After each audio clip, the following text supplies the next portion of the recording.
ছেলে আজ কদিন প্রচণ্ড তুষারপাত হওয়াতে বাইরে আসে না, বাসার সামনেই খেলে। আর সারাদিন বাসার ভিতরে এই প্লে স্টেশন খেলা নিয়ে ব্যস্ত থাকে। আমি বললাম যে চল একটু খেলার এখানে যে আহ, ইয়ে বলেন যে খেলার যে ছোট ছোট পার্কের ভিতরে খেলার জায়গা থাকে সেখানে, তো ওকে নিয়ে আসলাম। তো খেলার এই জায়গাটার অবস্থা দেখাই আপনাদের। জার্মান ভাষায় স্পিল প্লাস বলে। এখানের চারিদিকের অবস্থাটা দেখায়, পুরোটাই সাদা, চারিদিকে সাদা হয়ে গেছে। তো এই যে ছেলেকে নিয়ে আসছি খেলা করাতে, আমি একটু মনে হয় সামনের দিকে দেখাই, তাহলে বুঝতে পারবেন অবস্থাটা কি এখানে। এই হলো মেন রাস্তা, বাসা, এখানে হলো এটা স্পট, স্পটের জায়গা আর কি। এখানে স্পোর্টস করে। এইখানে একটা কিন্ডার গার্ডেন, এই যে দেখতে পাচ্ছেন, এটা এটা হলো একটা কিন্ডার গার্ডেন। আর এখানে কিছু বন জঙ্গল, মেন রাস্তায় লোকালয়। তো দেখা যাক খেলার এই জায়গাটার কি অবস্থা। চারিদিকে শুধু সাদাই দেখতে পাচ্ছি আমি। এই যে এইখানে বাচ্চারা খেলা করে, সব কিছু ঢেকে গেছে। এটা হলো কিন্ডার গার্ডেন, ওদের নিজেদের খেলার জায়গা আছে। আর এই হলো স্পোর্টসের জায়গাটা আর কি। বরফের পরে আমরা যখন পুকুরে খেলতাম, সড়ক খেলতাম, সড়াত বলতাম। তো আমার ছেলে, এটা পুকুরে তো আর বাংলাদেশে সম্ভব না, তো সে এই বরফের পরেই সেটা করছে। আমরা এটা দেশগায় পুকুরে করতাম, পুকুর পাশে পানি দিয়ে কাদা তৈরি করে সেই কাদার পরে আমরা এই সড়ক খেলতাম বা করতাম। গাছপালাগুলো কি অবস্থা দেখেন, বরফে ঢেকে। এর মধ্যেও পাখি ঘুরতেছে। এই যে একটা পাখি, এটা কি পাখি, ফিঙেরা না, ফিঙেরা যা ঠিক না, এটা শালিক। শালিক, কোন প্রজাতির শালিক এখানে। আর এই হলো খেলার জায়গাগুলো, এইভাবে বরফে ভরে আছে।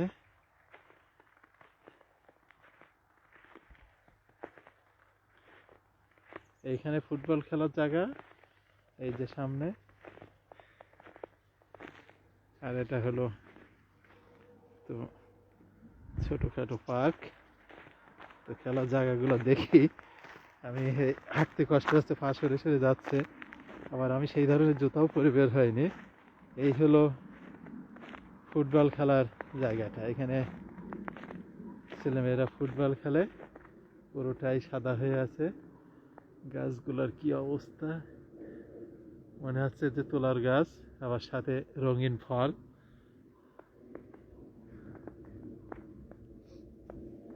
রাদীপ,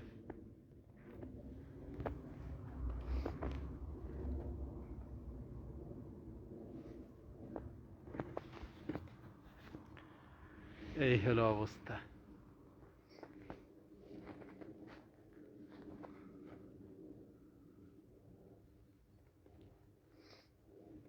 দেখছি যে একটা ঈগল আকাশে উঠছে, সেইটাই। অবশ্য মোবাইলে এটা আসবে না। আজকে একটু রৌদ্র উজ্জ্বল হওয়াতে পাখিগুলো বের বের হয়েছে, আকাশে উড়াউড়ি করছে।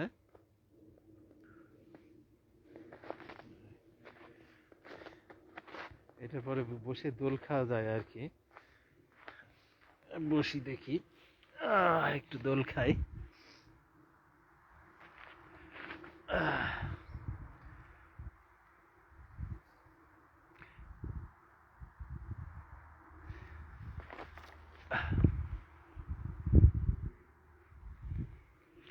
এটা পরে আবার পুরো শোয়া যায়, দোলনা এটা, খুব সুন্দর একটা দোলনা। আমরা আসি এখানে, চারিদিকেই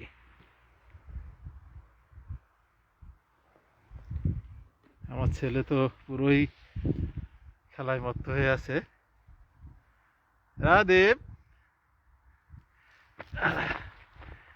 আমরাও যখন বাচ্চাদের নিয়ে আসি একটু খেলাধুলা করি এখানে।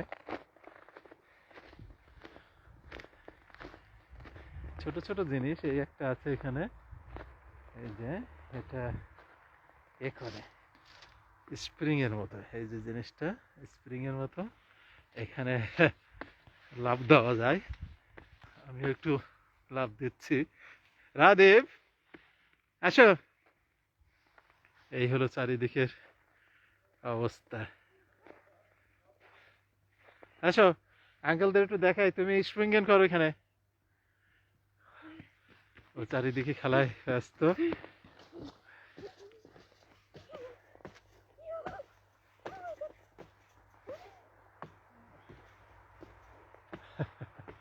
এই তাই তুমি মাছটা নামাই দাও আব্বু।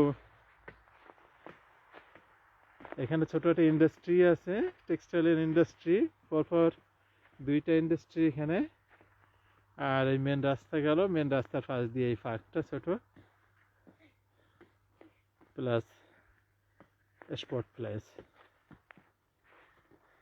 এই পাশে যে নদীটা গেল, সামনে এই নদীটা। আসো তো রাদীপ, একটু ফ্লুসটা দেখে নিয়ে আসি। আঙ্কেলদের একটু নদী দেখে আসি, না তুমি খেলবা আমি দেখে আসবো, যাবে? হ্যাঁ, আমরা একটু হাঁটতে হাঁটতে ছোট নদীটার দিকে যাই, এখান থেকে দেখি চারিদিকে কি অবস্থা। পড়ে যাওয়া কিন্তু না, অত এ করো না রাদীপ। এই যে নদীটা, ও বাসায় তো অনেক রুটি ছিল, নিয়ে আসতে হতো যে রাদীপ, আমরা হাঁসের খাবার দেই, তো আজকে তো ভুলে গেছি আমরা সে খাবারটা সাথে আনতে। বাসায় অনেক খাবার জমা হয়েছে, যেটা হাঁসের দিতে চাইছিলাম, কিন্তু দুঃখের বিষয় ভুলে গেছি।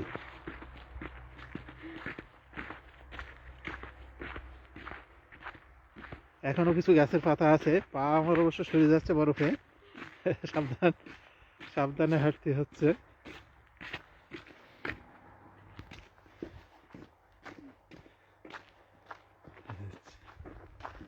সাদা আর লালের সংমিশ্রণ, চারিদিকে শুধু সাদা গাছপালা, যেদিকেই যাচ্ছি।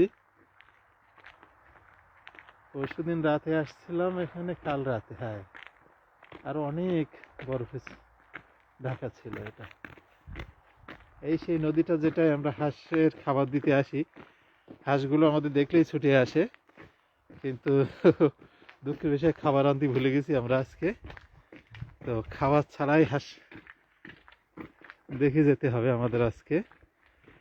এই আমরা আসলেই হাঁসগুলো আস্তে আস্তে চলে আসে, এই কিনারায় চলে আসে। এই হলো নিচের দিকে নদীর পথ।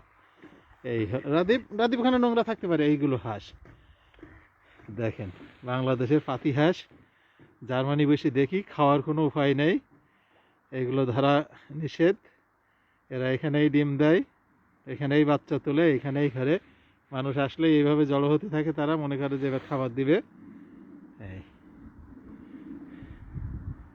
আর এই এই নদীটা সারা শহর জুড়েই নদীটা আছে।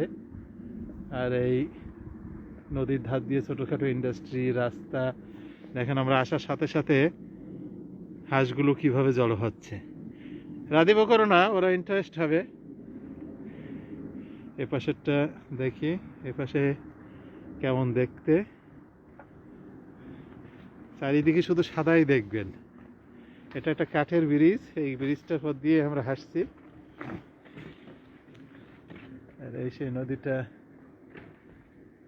এখানে এদিকে সামনে শুধু সাদাই দেখা যাচ্ছে, শুধু বাড়ির রঙগুলো দেখা যাচ্ছে, আর সব সাদা। মোবাইলটা ধরে রাখাও মুশকিল হয়ে পড়ছে। বাড়ির উপর টুপুর সব বরফে ঢেকে আছে, পুরো শহরটাই এখন সেই সাথে রাদীপও সাদা। এই যে সব সাদা। আমরা রাস্তার দিকে যাবো না আব্বা, এখানে আরো পাহাড়ি এরিয়া, এখানে লোক বাস করে। এই হলো অবস্থা। এই যে রাধি, তুমি বড় দুষ্টুমি করো, ওই যে মাহফুজ আঙ্কেল কিন্তু দেখছে। যে আঙ্কেল বাসায় আসছিল, রাদীপ তো কাউকে চেনে না, খুব অল্প মানুষকেই রাদীপ চেনে।